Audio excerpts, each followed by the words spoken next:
Alright, this is the second video for section 5.6 looking at centers of mass and moments of inertia.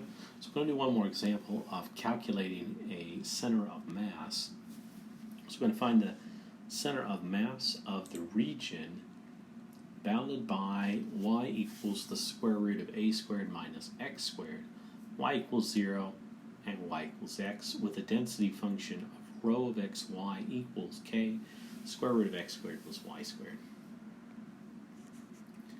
Alright, so here's what y is equal to. If we solve that, if we go ahead and square it and we have x squared plus y squared is equal to a squared, we have a circle of radius a, okay? And we're going from y equals 0 to y equals x, so it's going to put us in this region here.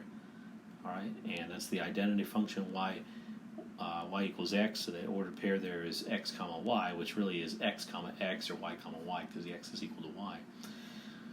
So the tangent of the angle here, the tangent of theta, is going to be x over y, but y is equal to x, so that would be 1. So the tangent of theta is equal to 1 when theta is equal to pi over 4. When we calculate the mass, it's going to be the double integral over the region R, rho of xy dA, which has typically been dy dx, but we're going to go ahead and convert this to polar coordinates because we're dealing with a circle. So it's going to be the double integral from 0 to pi over 4, integral from 0 to a, rho of xy is k square root of x squared plus y squared. So here's your integrand. And recall that x squared plus y squared is equal to r squared, so that gives us kr.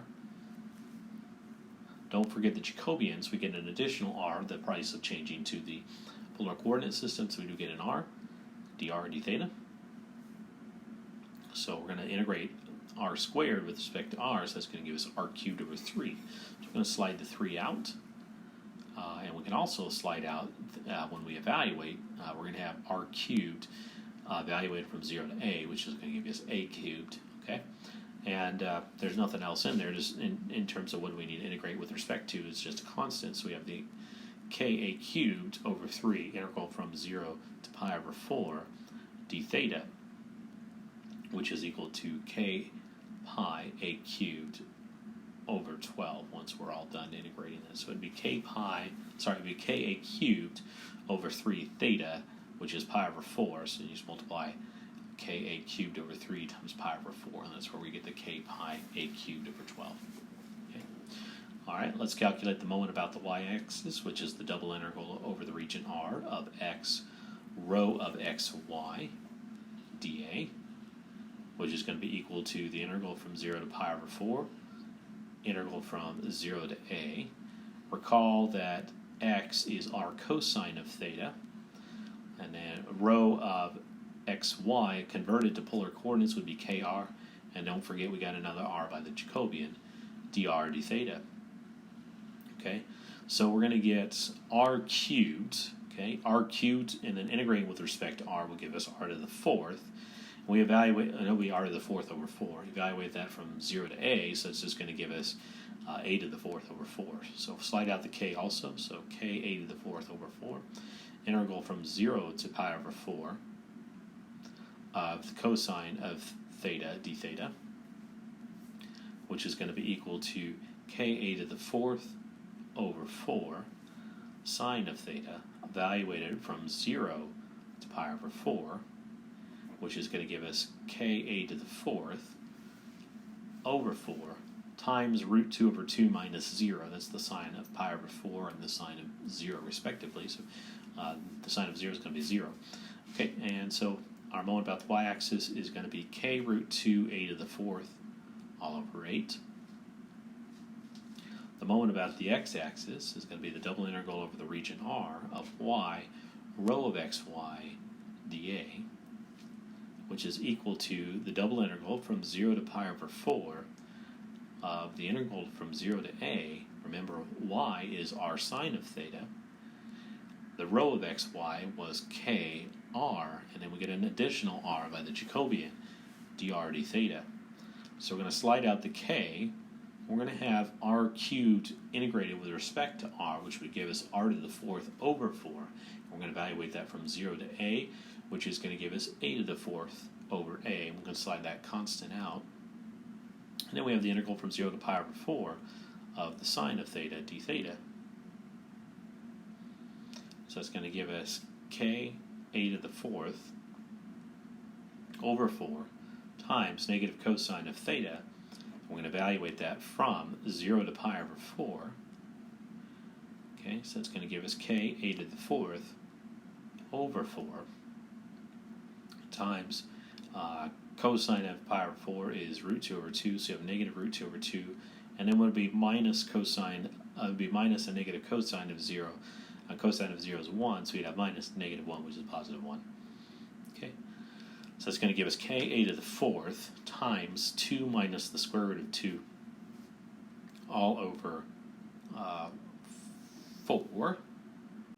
Let's correct that. That should be over 8 because we're going to have 4 times 2 down there. So it should be 8. Okay. All right, so let's get our centroid.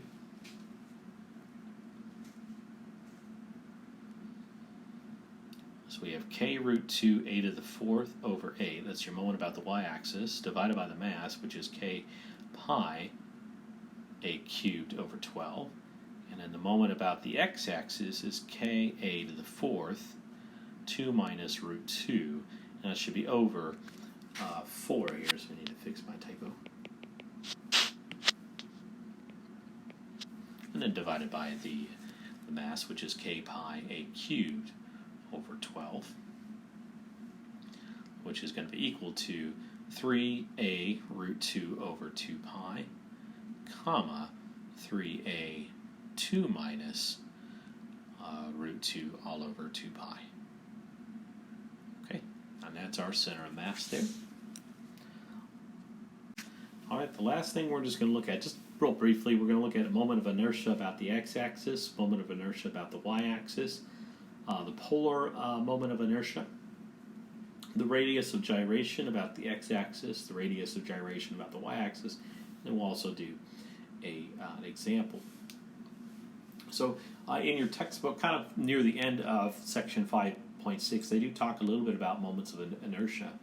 And so it says, for a clear understanding of how to calculate moments of inertia using double integrals, we need to go back to the general definition of moments and center of mass in section 6.6 of volume 1.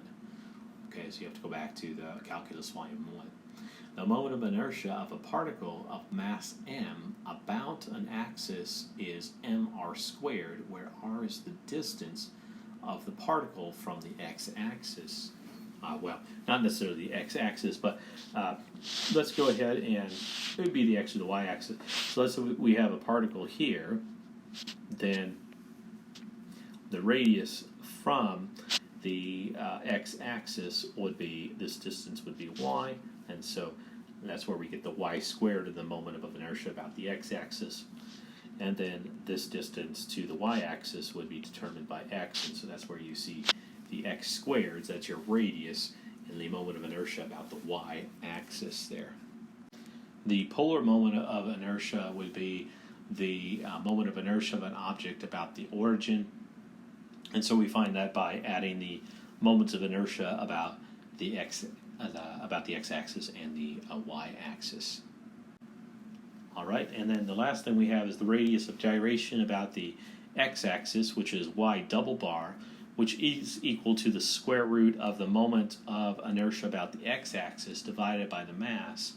And the radius of gyration about the y-axis is equal to x double bar, which is equal to the square root of I sub y, which is the moment about the y-axis divided by the mass. And so looking a little bit further down, this is going to be underneath checkpoint 5.38 in your textbook. It states as mentioned earlier, the moment of inertia of a particle of mass m about an axis is mr squared, where r is the distance of the particle from the axis, also known as the radius of gyration. Then it gives us the radius of gyration formulas. They use r sub x instead of I sub x. That doesn't really matter. And then it states that in each case, after defining what the radii of gyration are, the radius of gyration tells us how far, perpendicular distance, from the axis of rotation the entire mass of an object might be concentrated. The moments of an object are useful for finding information on the balance and torque of the object about an axis.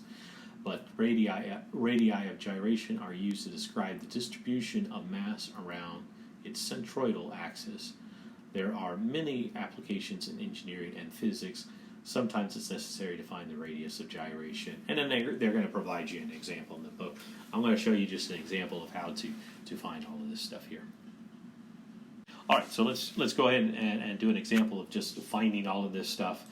We're not going to do a whole lot with it other than this example here. We might have a homework problem or two of it. All right, so we're going to find the moments of inertia, x double bar and y double bar, for r is equal to a on 0 to pi of uniform density, rho is equal to 1. All right, so we're going to find the moment of inertia about the x-axis, which is going to be the integral from 0 to pi, integral from 0 to a of, and then y is r sine of theta, so y squared would be r squared sine squared of theta. Okay, and then rho is 1, and then we get an r from the Jacobian, so r dr d theta. All right. So when we integrate, we're going to have r cubed, and so that becomes r to the 4th over 4, and evaluate that from 0 to a. That gives us a to the 4th over 4. Slide that out. And then we have the integral from 0 to pi of sine squared theta d theta. Use your power reducing formula, so that's going to be a to the 4th over 8. So you're going to get a 1/2 if we slide that out. Integral from 0 to pi of 1 minus cosine of 2 theta d theta. So it's going to be a to the 4th over 8, and we're going to have theta minus the sine of 2 theta over 2, evaluated from 0 to pi.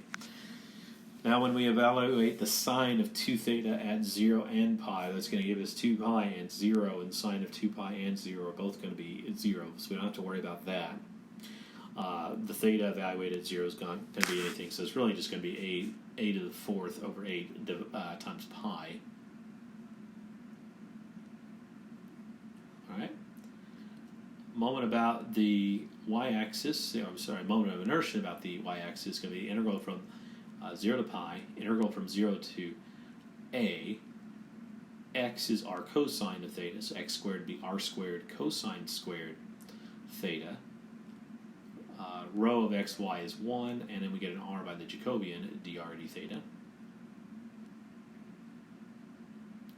All right, so it's going to be very similar. We're going to get an a to the 4th over 4, integral from 0 to pi, cosine squared theta d theta.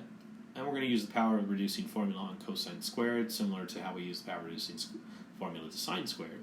So we're going to have a to the 4th over 8, integral from 0 to pi, of 1 plus the cosine of 2 theta d theta, which is equal to a to the 4th over 8, theta plus the sine of 2 theta over 2. Evaluate from 0 to pi, and we're going to end up getting the exact same thing here. So it's going to give us a to the 4th pi all over 8.